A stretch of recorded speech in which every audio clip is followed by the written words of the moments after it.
Wagyu ka khalsa, Wagyu ji ki fateh. I'm your host, Gurindapal Singh Johal. This is episode 7 of the JMC Chronicles, our monthly podcast that we do here at JMC UCD. We Our last episode we had Harveen Kaur on. We talked a little bit about core empowerment and talked a lot about how we as a community should be able to express and allow our cores to get into places of leadership and be able to let them express themselves as leaders and not hold them back and not pass judgment.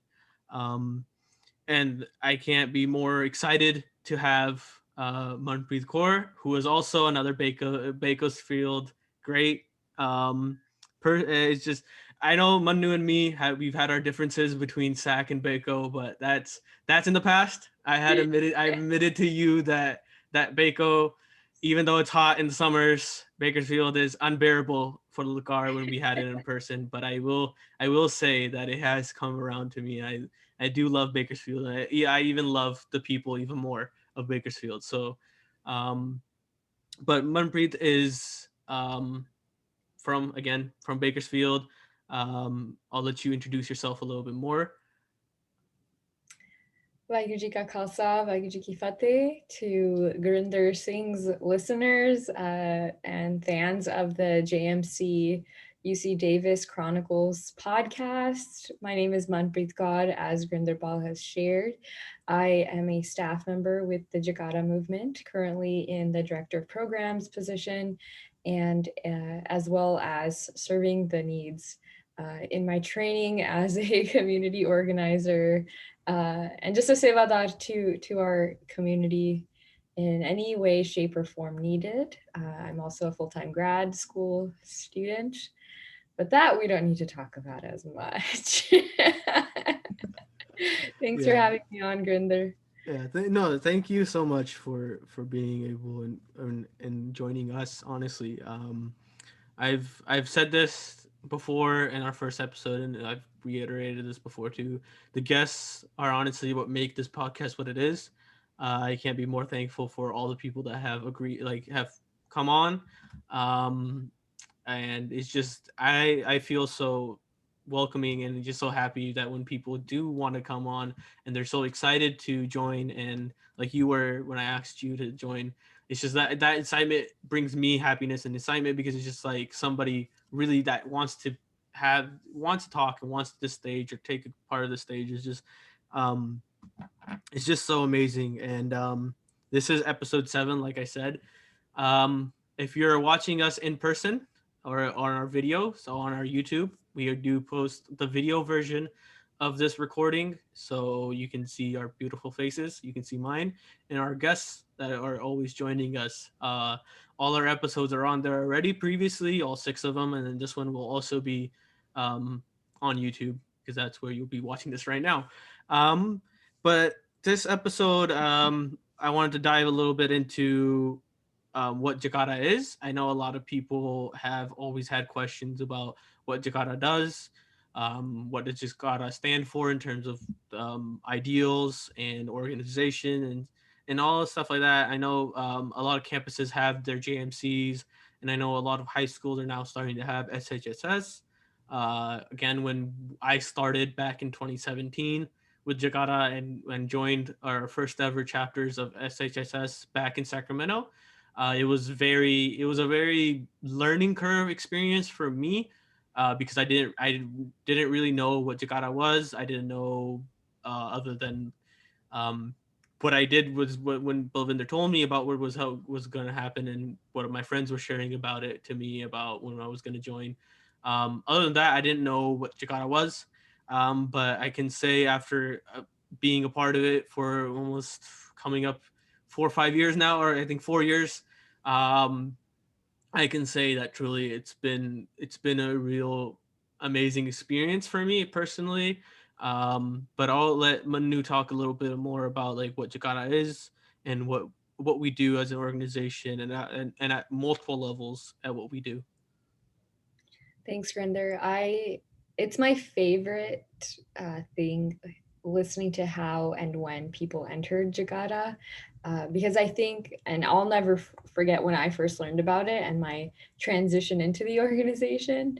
Um, and it's always humbling and kind of like full circle, um, and makes our state and community feel so much more connected when you can meet someone from across the opposite side of the state of California, like yourself and myself. And what brings us together is a commonality of our identities and how we've explored that in Jakarta, and through Jakarta. And really, yeah, I appreciate so much all of your insights that you gained kind of watching your own personal growth journey. But I just carried the stories of my community, of the people I've met, and I just carry them with me and I share them and vocalize those. So this isn't like a personal triumph in any way. It really is just a compilation of community stories that we each carry with us as a part of this organization.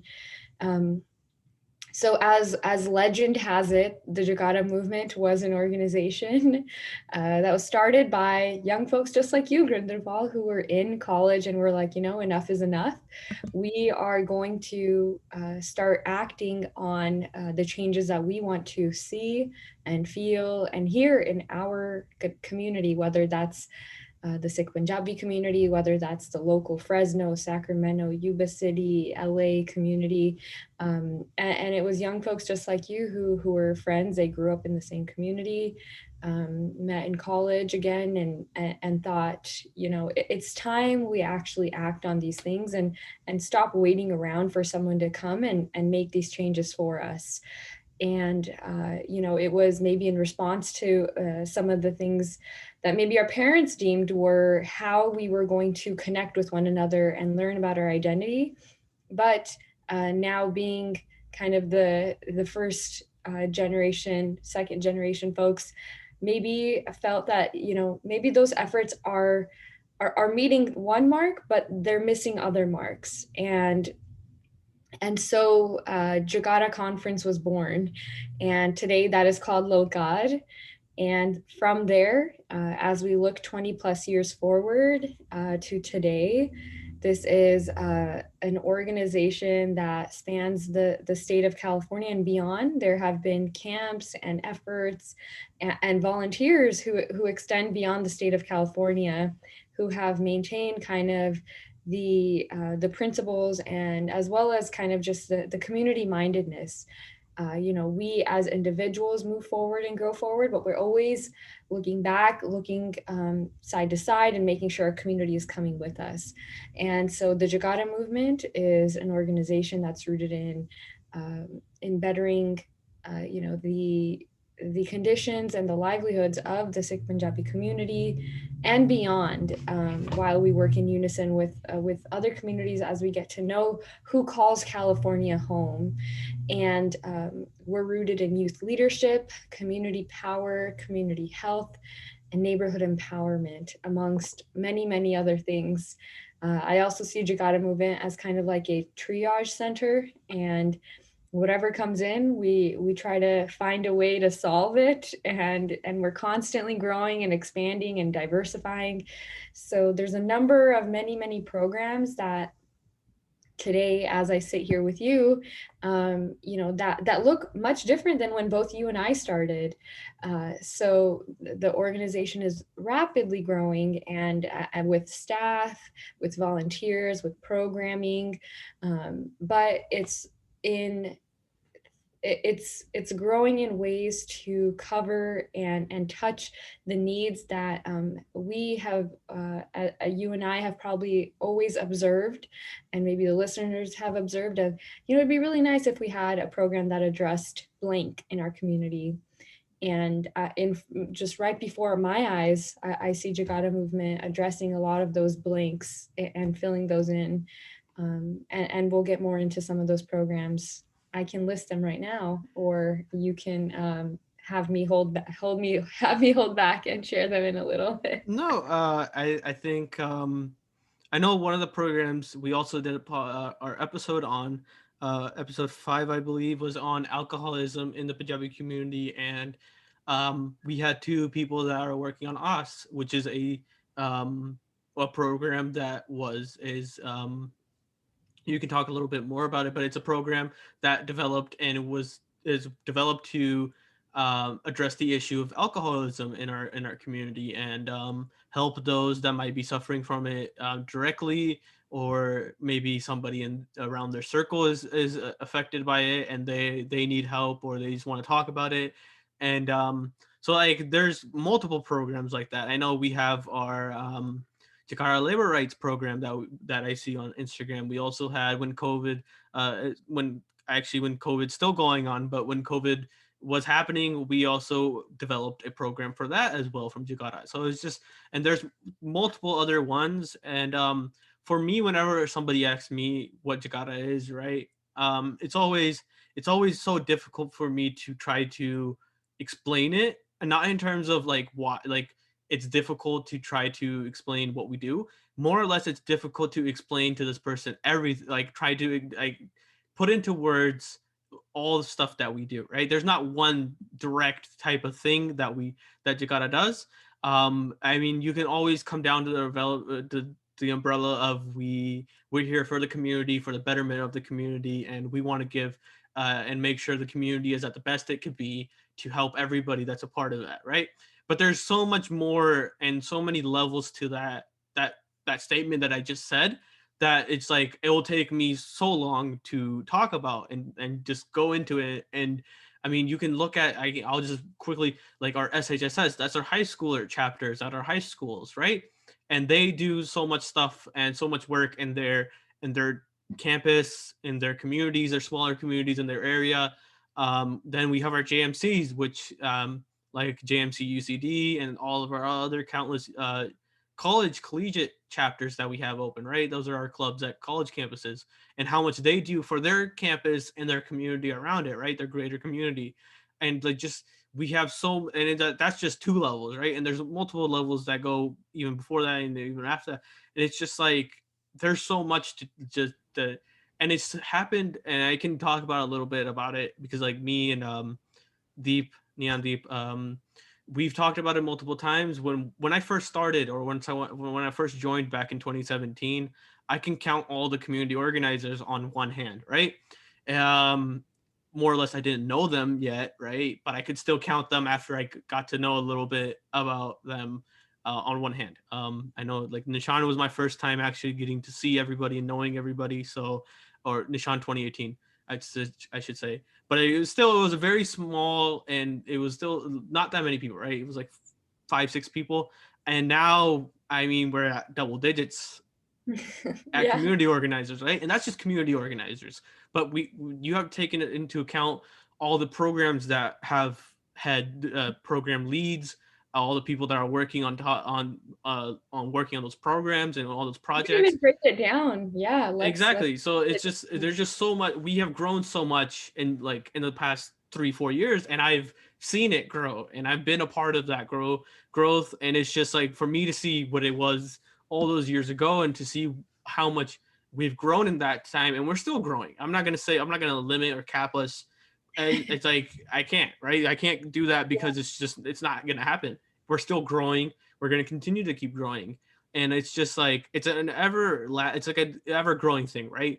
So like Well, I think there's whenever two things, and you've kind of touched on them too, Grinder, and I want to, and maybe this helps even expand on, as we introduce what Jakarta is I think it's two things. Jakarta is programming, and Jakarta is a feeling. There is a feeling that comes from being involved with the Jakarta movement, to the extent to where you experience the cycle of involvement, and that's kind of what you're talking about with some of the different programs that you've named. And so, maybe you have first time listeners, and we can break down some of these acronyms that you and I have kind of incorporated into our daily vocabulary, so we don't always break them down. So, if we break completely down missed some of that.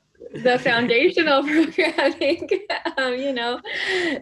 we start with Sikh Honors and Service Society, which is our high school chapters that Gurinder Pal has mentioned. Is where he first entered. Maybe he attended a Jagata Juniors camp as a kid. Who knows? Um, maybe we'll find his pictures in some of the Flickr albums from long ago. But it'll be a very deep dive yeah. because Hey, I I've gone through the archives. if I did attend one, I have no immediate recollection of it, but I Yeah. wouldn't doubt if I did, honestly. But So that's where a lot of even the Sikh Honors and Service Society officers and members first engaged with Jakara movement is some of these kids camps that were in the local community, and really it was to talk about Sikh history, different identity, conversations and questions in a way that was age appropriate from 5 to 13 and onwards up till 18. And then we kind of identified that there was a need for like a cycle of involvement. And that started with the Sikh Honors and Service Society chapters on high school campuses.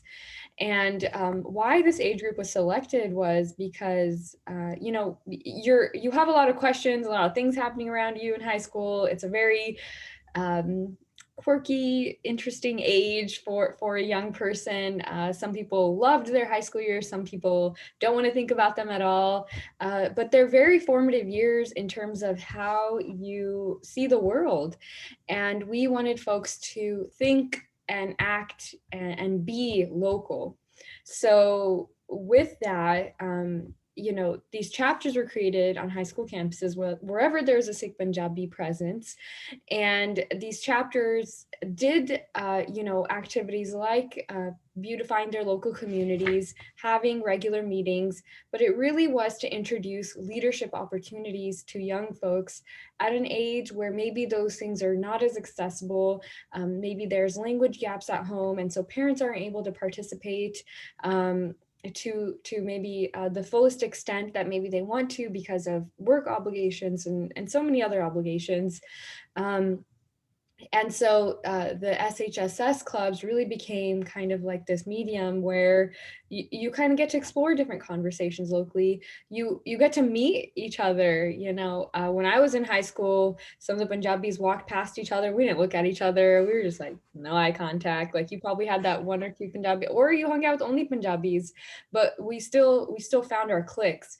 And so SHSS was a way to break down those cliques and say, hey, everyone's welcome in this club. Let's hang out, let's do community service together. And over the course of the years, I've seen that broken down so much.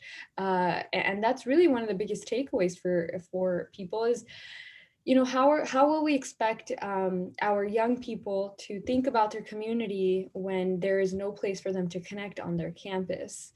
Um, so the hope with SHSS is that students stay involved as long as they're in high school, and they move on, as Gurindapal has, to a Jakara Movement chapter on their college campus or their university campus, or just locally with college aged, young aged people.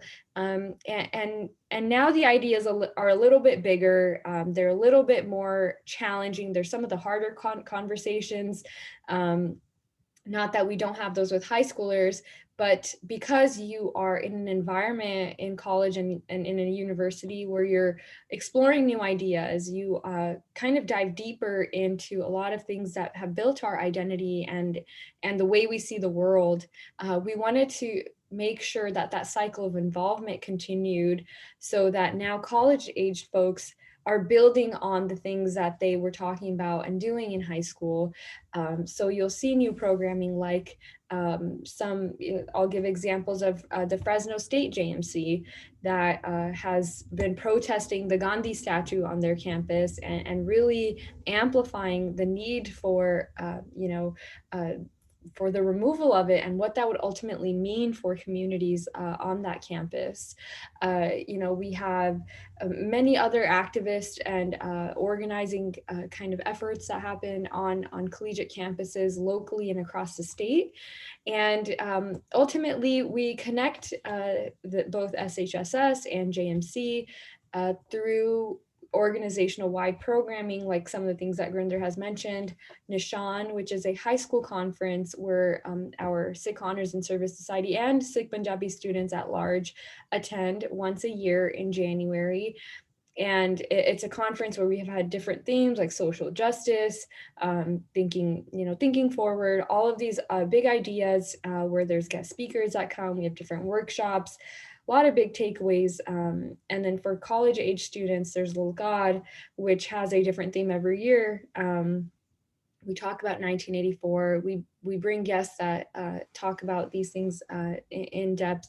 We talk about gold voices. We talk about caste oppression and privilege, and we reflect on Gurbani. And as we talk about the Guru Granth Sahib Ji, there's 5 themes that we cycle through, and so that programming really builds on the day-to-day organizing and activism you're doing in your local community.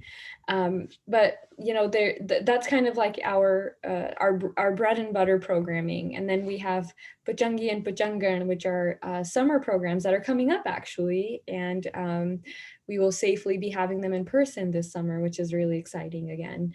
And those are camps for young folks age 13 to 18, where you spend a week with folks your age, and you learn new skills, and you get to have a camping experience, which I don't know about you all out there, but camping was not a thing my family did. So even as a counselor and as a staff member, Pachangan and Pachangi have both been incredibly rewarding in so many different ways. And so we have some of these programs that folks have recognized and identified with Jakara for many, many years, and have kind of cycled through the different levels of involvement. And more recently, we've really been able to identify and react to things happening around us, things happening to our community, and being able to make like a substantial and monetary difference in people's lives. And those have been some of the things that Gurinder has mentioned, like our OS program. OS, of course, is a Punjabi word for hope. And this was for individuals who are battling substance use disorders, as well as their families. So we would have 2 different meetings within one over Zoom, and there were options to keep it anonymous, but we learned so much about substance use disorder related to alcohol, and the real plague that it is in our community.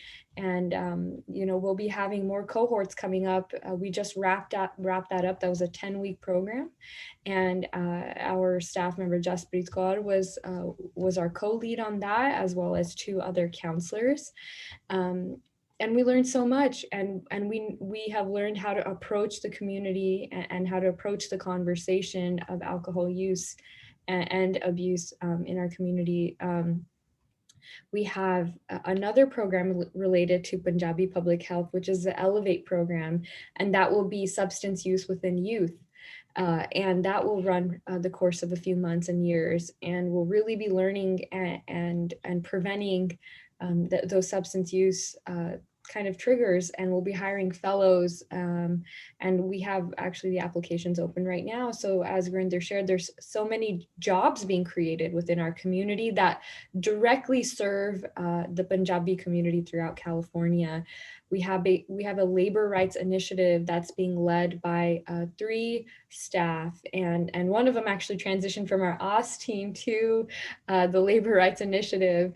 And they're doing workers' rights awareness, and they're going door to door. They're going to workplaces to do trainings. They're letting folks, both Punjabi and Latinx, know about what their worker rights really are, and how to be aware of that. And this is the first time that this is being done in the Punjabi community.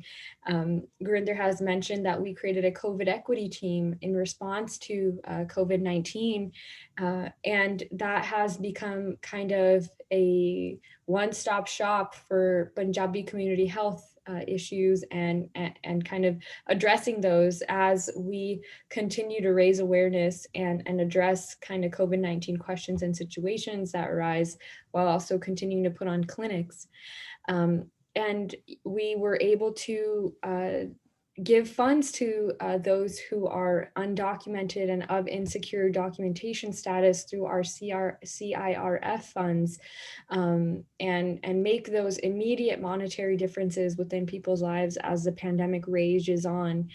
We have a housing project team that's led by Harman Singh and Bikram Jeet Singh that is providing rental assistance to families, and that has been an incredible learning opportunity for us to realize, what are the issues directly impacting folks day to day, um, and how to address those and what's really needed. And it really is handing folks that cash and being like, we got you, this is recirculating those funds back into our community, and the difference that is made, the trust that's being built there.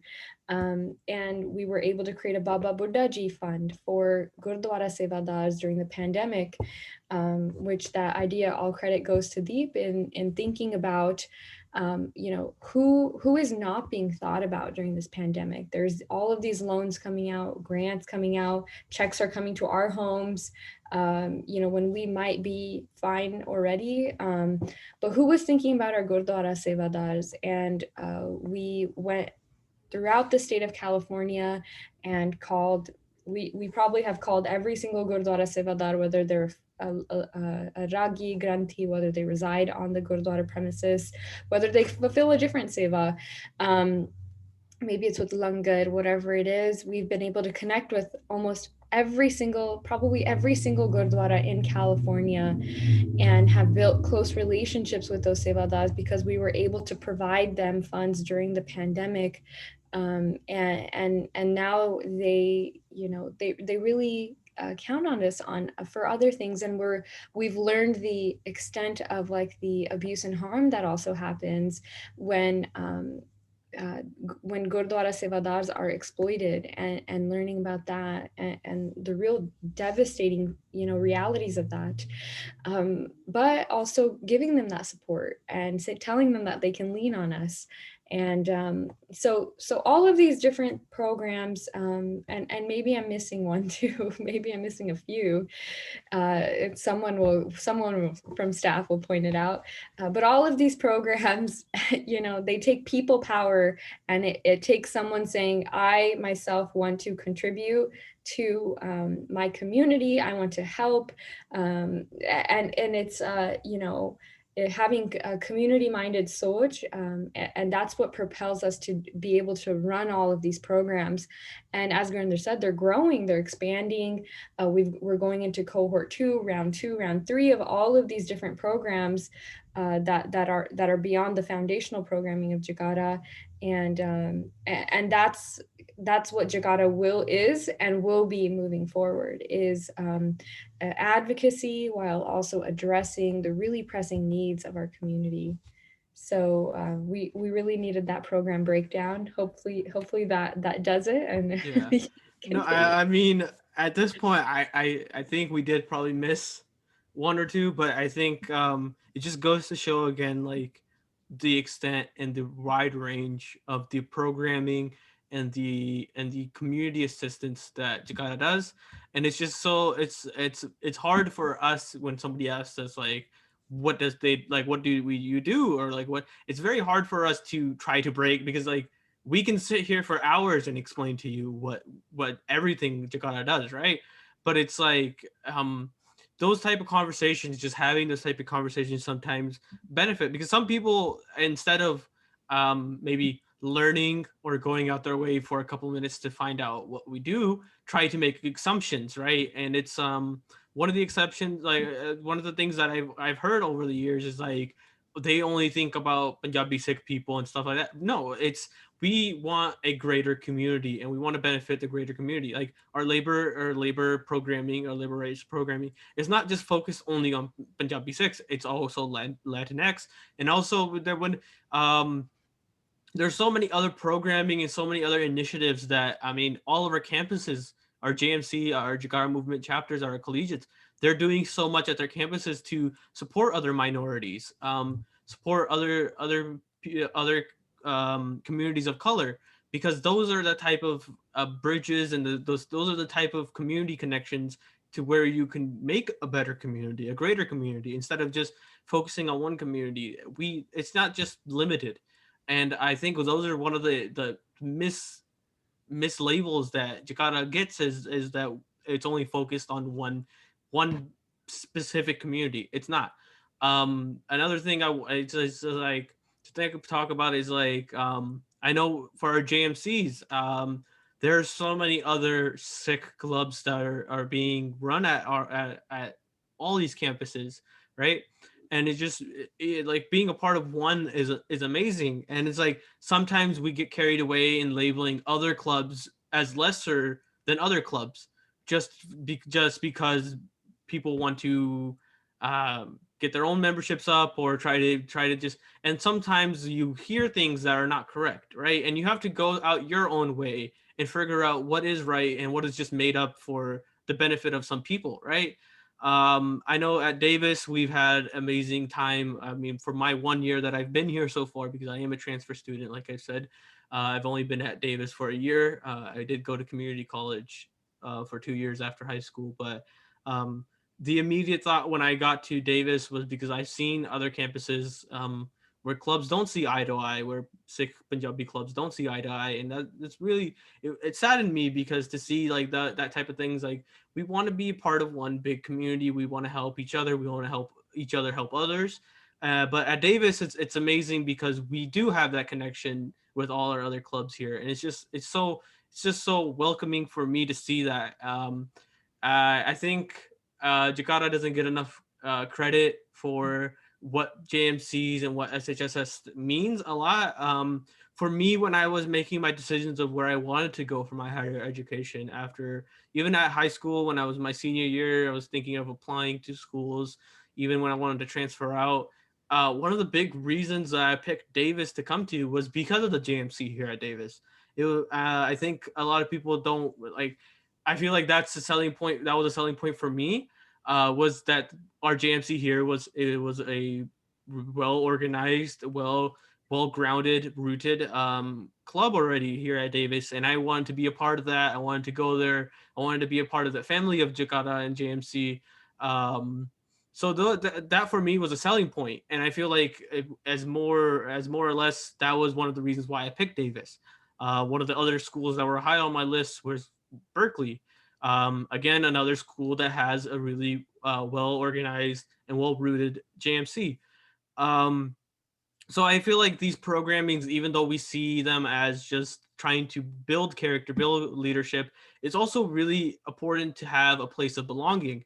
And that's what JMC has done for me. That's what SHSS did for me. That's what Jakarta has done for me. Um, Going back again, I go back to 2017. My high school years weren't my most favorite years of of when I look back, honestly. But my senior year is the 1 year I point out specifically was because I think I grew and I changed a lot of who I was that year, and that was a major role in part because of Jakarta. I started after I had attended Nishan 2018.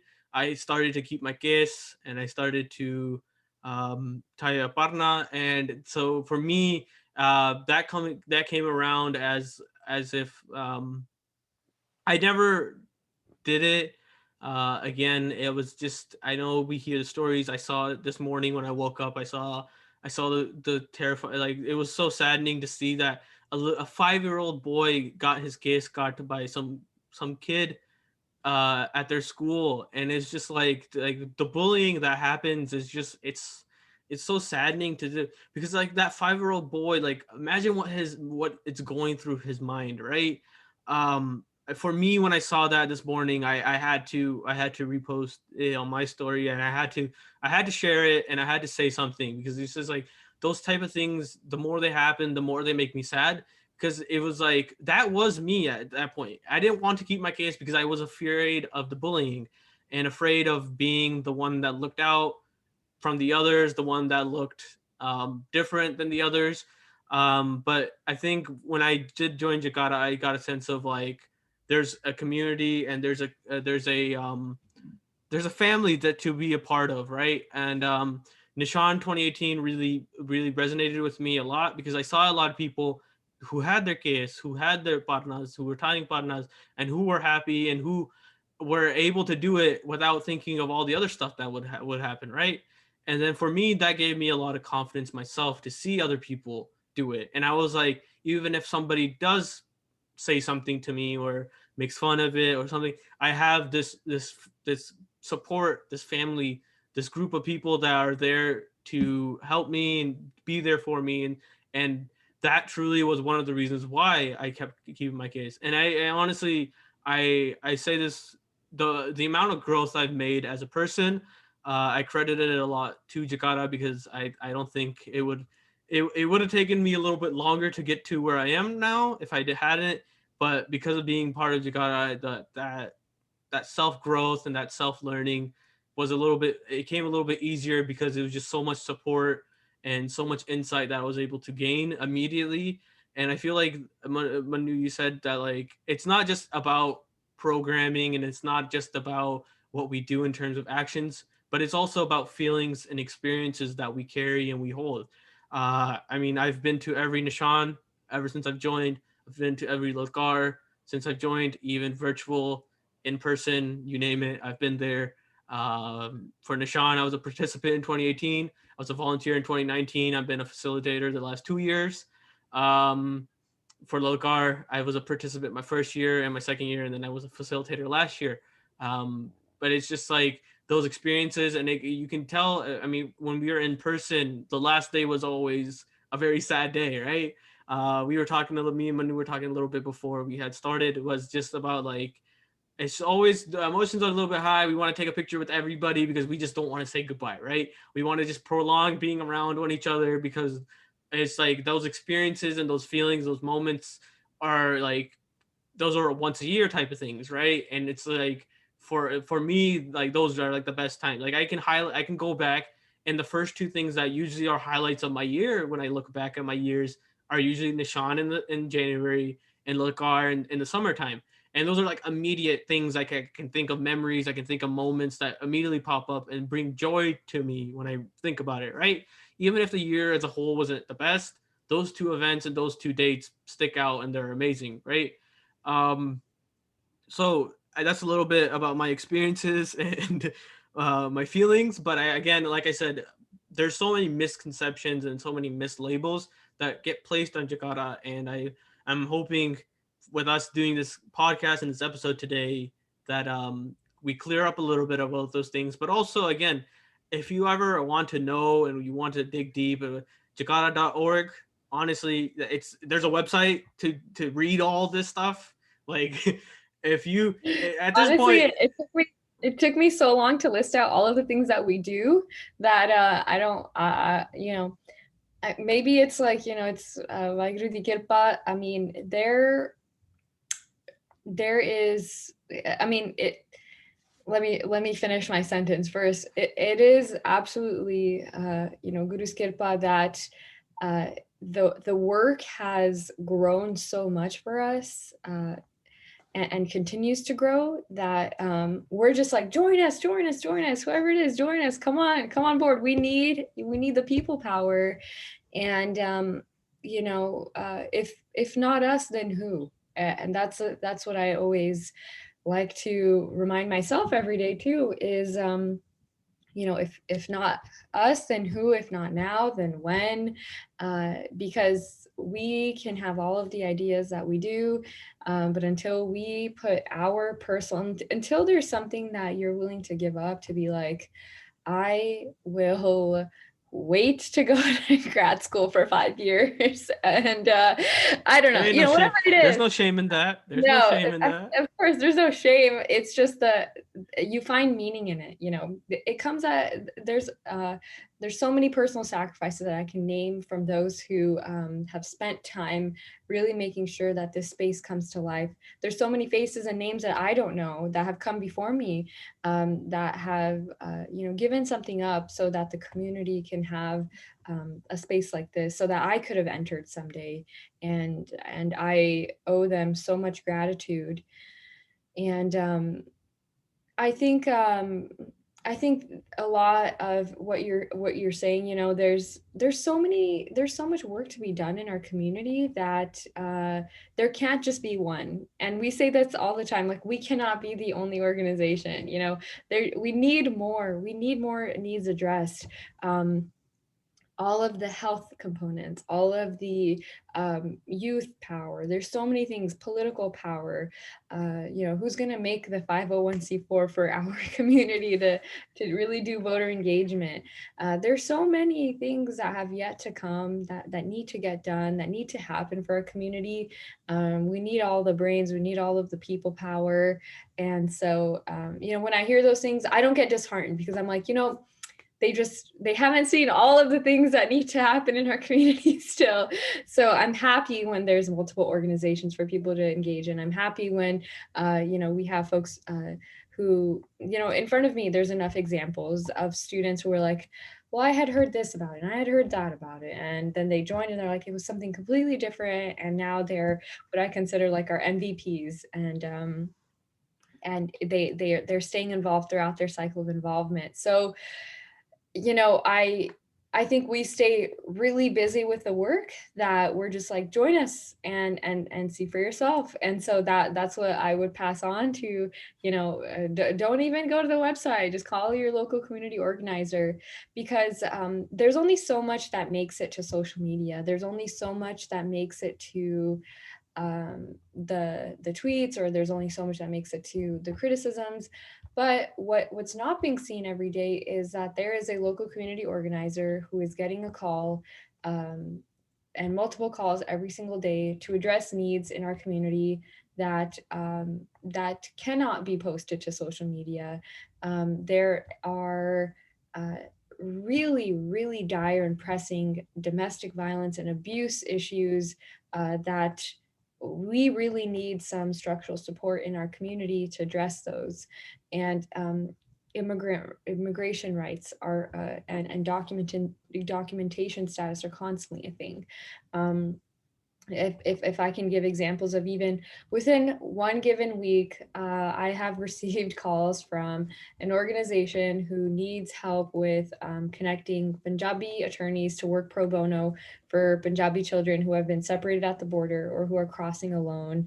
I've received, calls from a doctor or a health worker staff or a friend or a family who are very concerned about a number of domestic abuse, situations within Punjabi households. And there's grantees whose salaries are being taken, or there are calls received for a young Punjabi mom who needs help finding healthcare for her newborn. There is, these are a number of calls that just I myself have received, or people on our staff have shared that they've received. There's maybe someone who needs help navigating their family member who has a substance use disorder. So the needs are many, and it's quite impossible for any one group to do it alone without the people power expanding exponentially, and we're seeing that. So I'm kind of like, like, unless you're willing to sign up and help and contribute, I want to see that effort first. And there's plenty of fellowships coming out with the organization, job opportunities that are coming out, and so there's opportunity to you know see yourself as a part of the as a part of the organization long term. And I think those are beautiful things that help, whether you are in between gigs, if you're in between school, whatever it may be, if you're leaving a job and have always dreamt of working for the Punjabi community, let's talk, let's make it happen, because the needs are many, and we can always use more help and expertise. But if you've gained a skill, why not apply it to Apne, because it isn't that we just serve the Punjabi community, but that's our expertise. We are constantly learning from our partners. In fact, I owe everything that I know about the local community to Dolores Huerta Foundation and their executive director Camila Chavez, who welcomed me in when I first started and kind of taught me the lay of the land, showed me what community organizing was, and I got a front row seat to see that and participate. Um, so it is like the coalitions that we work in collaboration with, that we learn from our peers, and of course everyone is welcome, but our expertise is in the Punjabi community because the language inequities are far too large, and far too pressing for us to not amplify that is our expertise. You know, Punjabi is the third most spoken language in a lot of the Central Valley, but that gets erased one too many times. Workers' rights fall short for Punjabis way too much. You gave the example of the young boy, such incredibly like unfortunate situations that are happening related to your gagas that uh, we that are calls that staff receive all of the time, and I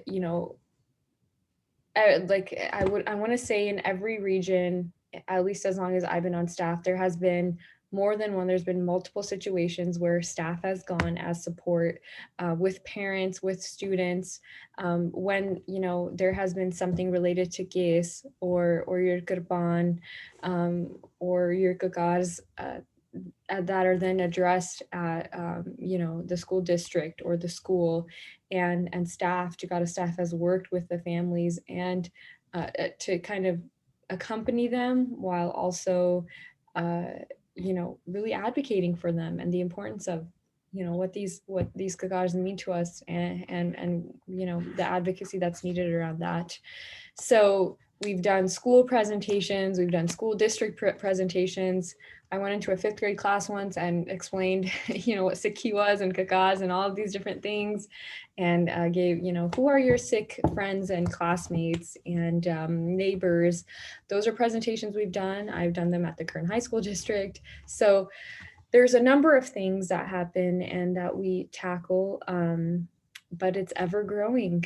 And Yeah. I think honestly I can't say how thankful I am honestly to have you join us you're a part today. of it. I You're a am part I am a part of it. Yeah, as I keep saying, I've been a part of it for so long. It feels like of I've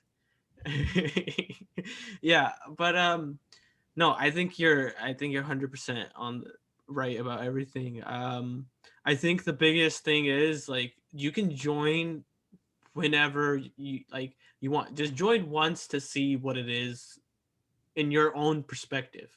Don't try to take it as don't try to shape your perspective on something from somebody else's saying. Be a part of it, see how you feel about it, and go about that, right?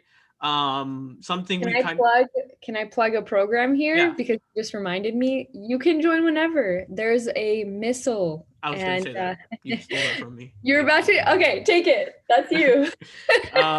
No, I was gonna say that even like we talked about our high schools with our SHSS, we've talked about our collegiate with our JMCs, but even after you graduate from college and your higher education, we in this previous yearish 2 years, we've created missiles, which is for people that are away from or have been graduated and have um, already been through the higher education system, but they still wanted to be part of their community. They want to help their community in ways that they might not be able to by themselves. So the missiles have been created to bring together people from different areas of the same city. I know our SAC missile, they meet frequently. I always see on the Jakara page that there's always a meeting.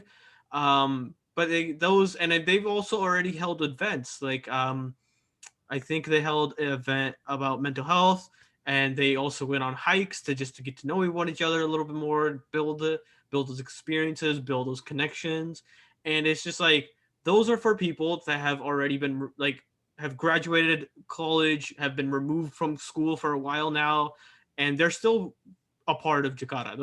Those people are just as much as part of Jakara as I am, as Manu is. Like those people are part of Jakara, and they're part of this family and the support and this group. But yeah, join. Honestly, you can join whenever.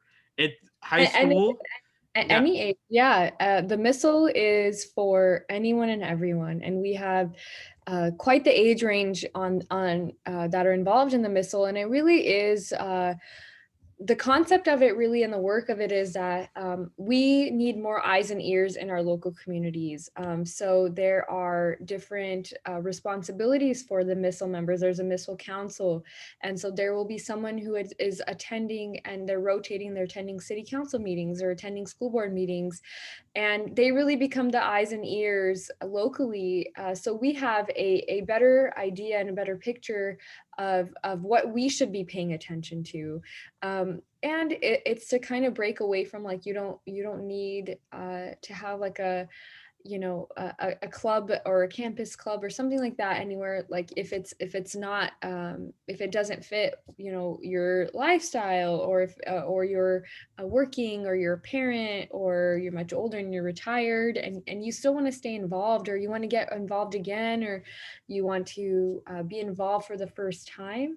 The missile is a perfect place for you to enter and meet like-minded folks, and really bring your ideas to the table, and make those kind of happen. I've always dreamt of this happening in my community. Join the Missile Council, and we have that a lot, where folks are like, well, I'm out of college, I've been working for about 15 years now. How do I stay involved? How do I get involved beyond being a donor? Of course, we are an organization that is primarily run by Sangat funds and Sangat money. So, we want folks to have their voice at the table. Of course, you know, we're getting a number of calls with ideas every day. But the missile is like a formal structure where you get to talk those ideas out, and just have conversations. Maybe there's things happening in the world that you want to talk about with Apne, like the farmers protests. And we always plug in other programming that we're doing, and have missile members attend as well. Like our movies that matter night, we have a movie a month that we usually have a guest speaker with, and we watch a movie, we have a discussion. And during the pandemic, it's been so wholesome. It's you're sitting in your watch, it's like you're kind of in a movie theater, but you also get to have this really cool conversation before and after. So there's a number of things to get involved with. We try to create as many inroads as possible. yeah.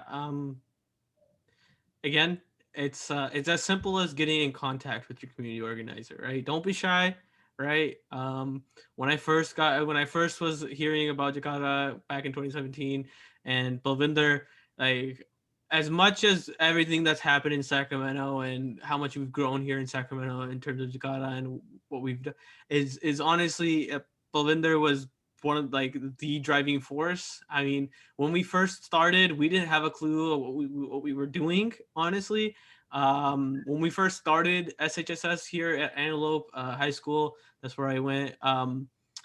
We created a missile SHSS because we didn't know what we were doing at our individual campuses yet. We didn't know what we were doing in general.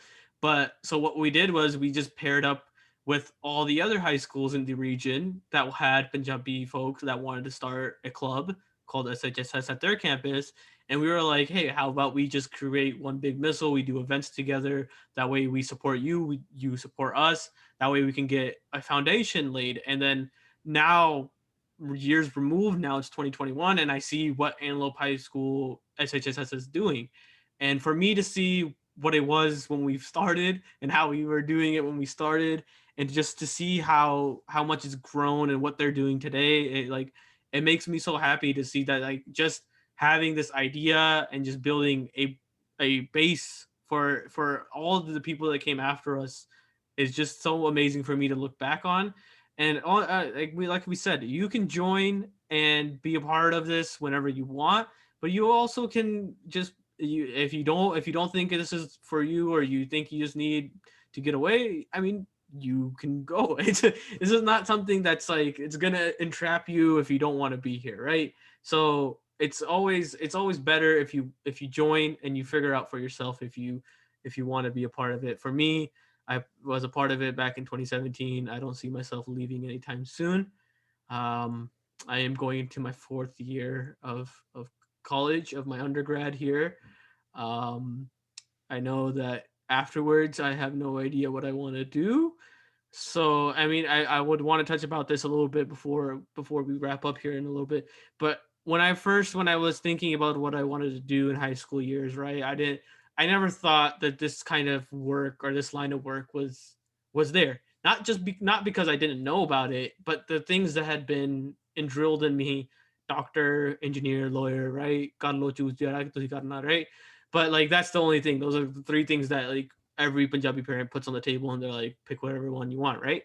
But like, it's like for me now being able to see that this line of work not only is there, but is growing and growing and growing. And there's so many opportunities to join and work and be a part of it. And I'm just like, maybe after I'm done with my undergrad, I take a couple years off and I, you know, be kind of a little bit more in part of it, right? And so, um, I'm always looking for any chance to help, right? That's just like for me, my personal experience a little bit, can dig a little bit deeper here. Recent times, even though I'm at JMC at UCD, I was helping not too long ago now that we had our virtual tours for high schoolers. We brought representatives from campuses like UC Davis, Berkeley, LA, Santa Barbara, Irvine, and our couple private schools, Santa Clara, and we had CSU Sacramento, CSU Fresno, and Bakersfield. So we had representatives from all these schools come on and just talk about and just answer questions that people might have about their campuses and just try to help these high schoolers narrow down some of the choices they might want to apply to, right? Or get to know a little bit of the, because again, because of COVID, they wouldn't be able to go and visit on campus and get that experience a little bit, but also just get a couple other questions that you just have, but you have no means of asking anybody.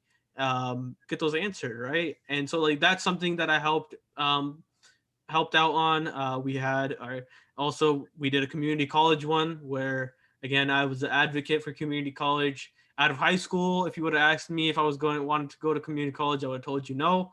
I didn't want to go to community college after high school. I wanted to go to Davis or another 4 year out of high school. Didn't work out that way, so I had to go to community college. But then looking back, everything I did at community college, I would never trade that for anything else. So that's why we also had that. I know I had an amazing time being the presenter for that. A lot of people had questions, but that's the line of work. Even though like I'm at JMC UCD, I'm still helping out the greater Jakara movement and all the other programming that we do, right? And I mean, this podcast, even though it's labeled as JMC UCD, it's honestly Jakara movement chapter podcast. It's the whole entirety of JMC, the whole entirety of Jakara, right? We do. This is our topic about Jakara, but done topics about mental health. We've done topics about the farmers' protest. We've done about choosing what choosing the right path, but like your own right path, right? Not choosing the right path and what other people define as the right path, right? We've done about alcoholism. We've done about core empowerment. And we also did about student leadership. We had Samri and Manaz join us from Berkeley, and they were so amazing to just hear about like how their experiences with student leadership, which is another thing that Jakarta promotes that has happened. Be a part of your collegiate campuses. Be a part of your student governments. Be a voice. Have a voice. Right. Not just only in colleges, but also in your high schools. Be a part of student government. Be your voice. Right. Be your representation of your community and who you are. But like all these topics and all these things, they're not just for UCD, but it's for the greater everybody. Right. And that's just what my point is, that like there's just so much that we do. There's no label to put on it. Like I said, we can talk and sit here, and me and Manu can sit here for hours on hours on hours talking about everything that we've done, everything that we're going to be doing, everything that's being done, all the experiences that we've had over the years. Um, but again, it's just there's so much. I would be most welcoming to have you back, Manu, in the future again to talk about this again for a part two, because I think there's still so much to talk about and so much to get through. Um, But No, thank you, Grinder. I want to close with probably the most important thing that you've said is when I was growing up, I didn't see these as careers. But now, as you are, in these college years where one is supposed to somehow at such a young age figure out what they're doing for the rest of their lives, you are now seeing these jobs and careers emerge. And so many like you don't imagine themselves anywhere else. And I am a beneficiary of the Jakara movement as well. I have learned and grown with it, and carry my experience. uh, this has single-handedly changed the kind of like trajectory of my own life. And so I think what you said is the most important thing is now there are careers in our community, that are for our community, and they will continue to grow. And now you can imagine yourself as a community organizer in the Sikh Punjabi community, and that's a real job and that's a real career.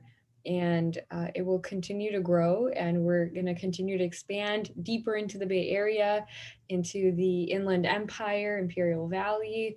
Wherever there are Sikhs and Punjabis, we will continue to grow into Southern California. So be on the lookout, and look to your sides, and bring your community with you. And that's what we do at Jakarta, is constantly innovating, and it's creative work. You think of an idea and it becomes a program. So if that's what you're interested in, if you're innovative, then this is a place for you.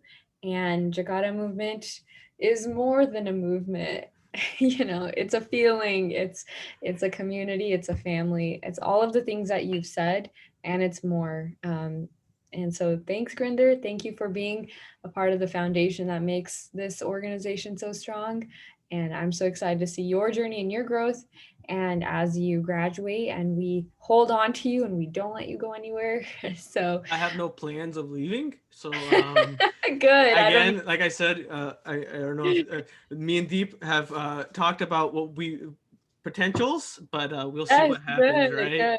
Yeah. Deep has always joked about I mean, we've always joked about it. You've joked about it too, like future community organizers, and I'm just like, Hey, why not?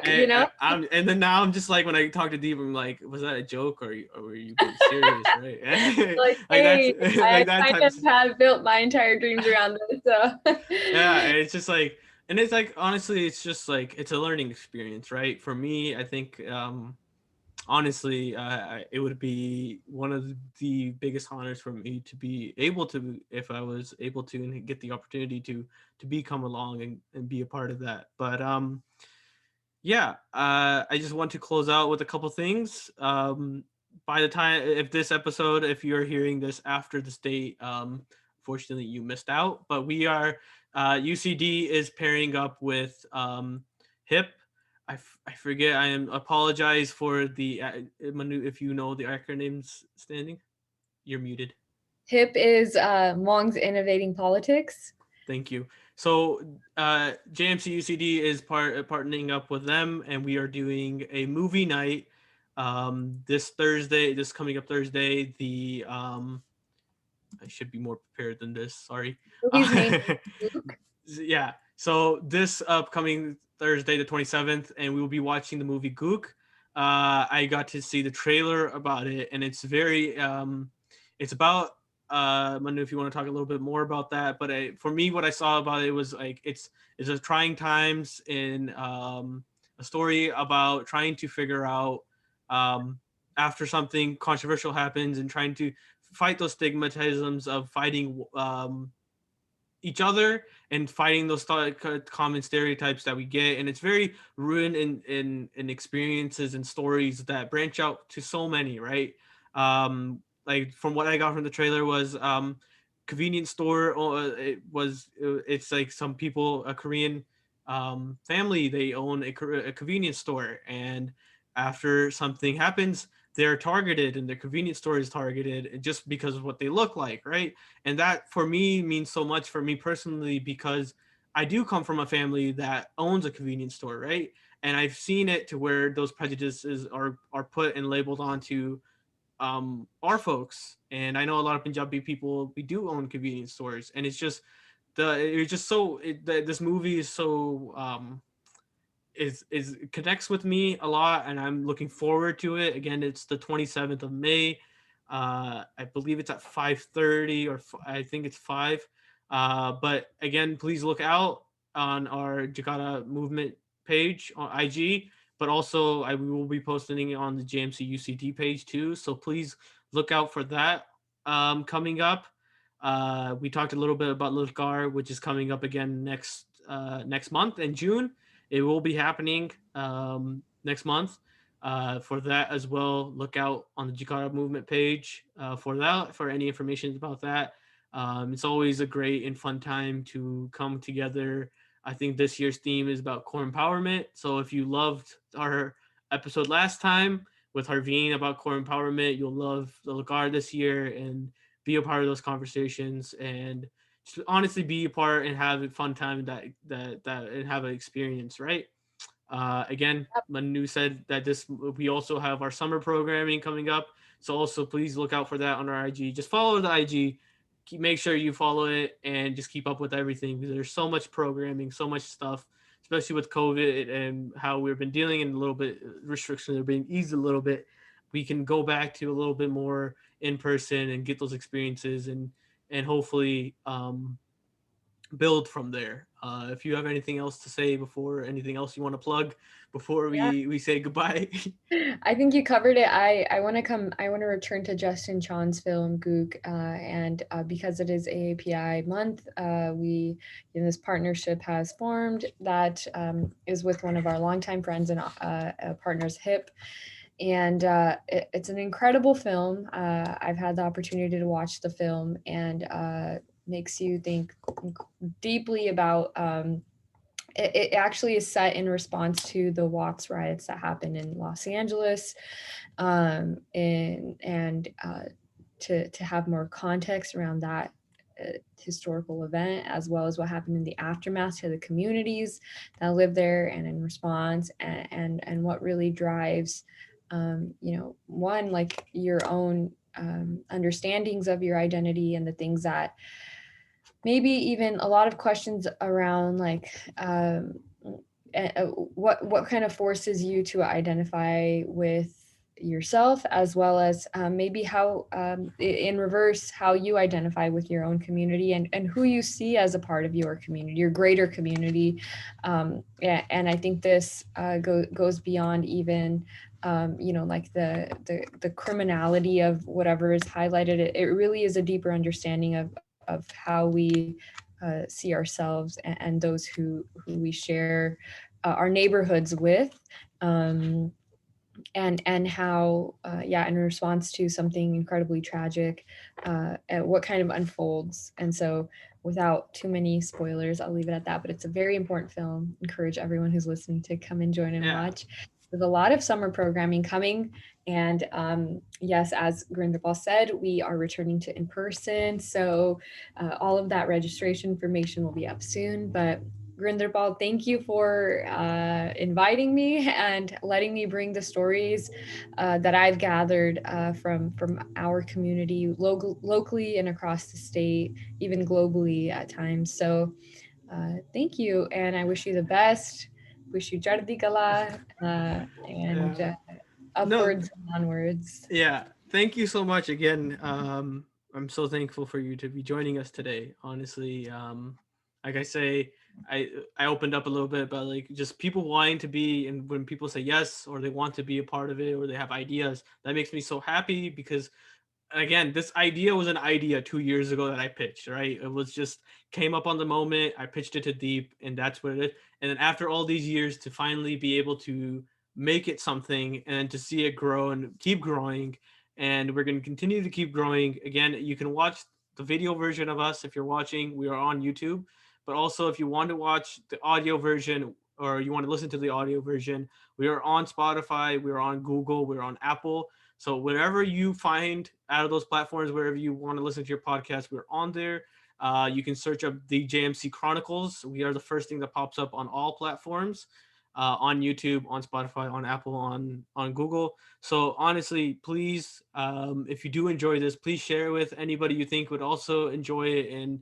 And honestly, we want to build this podcast more and more. We would love to have as many as our viewers and our listeners on a podcast in the future, right? After our last podcast last month, a lot of people reached out to me about wanting to do or had an idea about an episode that they wanted to do or they would want to listen to, and I was like, hey, how about you in the future, how about we do a podcast, how about you come on and you want to talk about this. So again, hey, this is for the community. I'm just here to guide it whatever direction it goes. But you guys, the listeners, the community, the Sangatas, who really makes the podcast what it is. So I can't thank you guys enough for tuning in and listening and being a part of this, and supporting this from our first episode to our seventh episode. But again, please comment, share, follow on all the platforms that you're listening on. It helps us grow. It helps us our name get out there a little bit more, and share with anybody you think that would love to listen to these podcasts. But without further ado, I think that's going to be enough for this episode. I think we've been a little bit. This is going to be one of our longer episodes, but I'm thankful.